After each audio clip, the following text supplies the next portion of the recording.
Ang programang ito ay rated SPG. Striktong patnubay at gabay ng magulang ang kailangan. Maaaring may masiselang tema, lengguwahe, karahasan, sexual, horror o droga na hindi angkop sa mga... Kapag nagising si Papa, malalaman din natin ang totoong dahilan. But meanwhile, huwag ka muna magpakasaya.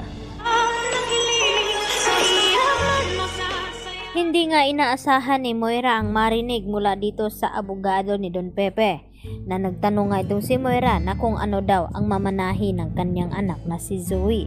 At dito nga na binanggit ng abogado na wala na daw hindi na kabilang itong si Zoe sa mamanahi na kayamanan dito ni Don Pepe dahil bago nga ito nangyari itong aksidente ni Don Pepe ay agad daw siyang tinawagan nito at sinabi na tanggalin daw itong si Zoe sa listahan na magmamana ng mga ari-arian.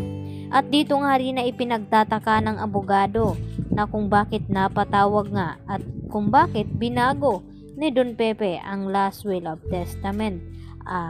Agad naman na nagulat itong si RJ at Giselle at tinanong ni RJ itong lawyer na kung may alam ba daw siya na dahilan na kung bakit tinanggal niya itong si Zoe sa listahan na magmamana ng mga ari-arian dito ng kanyang ama. At dito nga na ipinaliwanag ni attorney sa kanila na wala daw nabanggit itong si Don Pepe na dahilan. At isa lamang ang naisip dito ni Giselle at ni RJ na baka may alam itong si Kinito sa mga ipinapagawa ni Don Pepe sa kanya dahil yun nga ang pinagkakatiwalaan ni Don Pepe na palagi niyang kasama itong si Kinito. Kaya agad na umaksyon itong si Giselle at RJ upang tawagan at pauwiin ng bansa itong si Kinito at nang makausap niya ng personal kung may alam ba siya bago mawala itong si Don Pepe kung may pinapagawa ba sa kanya.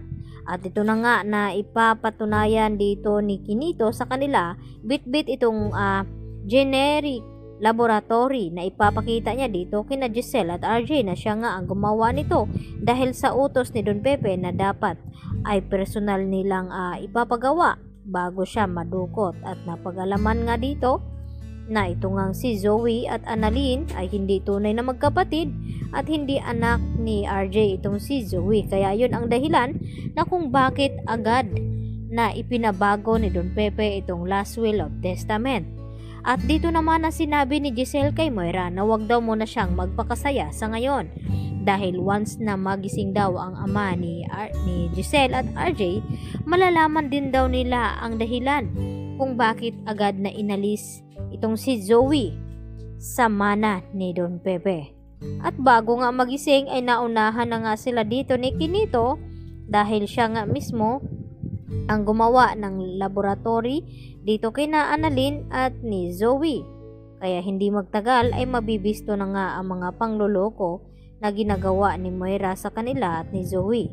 At agad nga na tumawag itong si Moira sa kanyang anak agad na sinabi na ayusin na daw ang mga gamit at magbakasyon muna sila at magpakalayo-layo. Baka magising daw bigla itong si Don Pepe at masabi ang katotohanan na may kinalaman nga itong si Zoe sa nangyaring aksidente at mas lalong lalaki ang tsansa na wala ngang makuhang mana itong si Zoe. At hindi lang iyon, baka sa kulungan nga mapupunta itong si Zoe kung sakaling magkabistuhan.